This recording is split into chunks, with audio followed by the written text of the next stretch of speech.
কোরিয়াটা আমার না, কালো দেখে আমার শাশুড়ির কোরিয়া। পেঁয়াজি করবো, ডাল বাট্টা লইছি, তারপরে আলু বেসন দিয়ে সিদ্ধ করে লইছি আর ফ্রাই করবো। যেখানে পেঁয়াজি বাজতেছে আজকে আলু ফ্রাই। খাইবেন না সবাই নাঙ্গ বাড়িতে, আপনাকে দাওয়াত।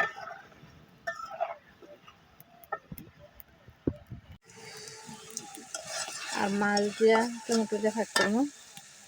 এই যে মাছ বাজা করে রাখছি, সত্যি তরকারি, কাজু, বুট, ঘিরা, আলু ফ্রাই, শুটকি তরকারি, তারপরে বেলের শরবত। খাও আম্মু খাও। আলু খাইবা? দিই মানে বেসন দেয়া করছি আগে, সব মশলা মাইকা, যে বুট মুট। আম্মু খাও।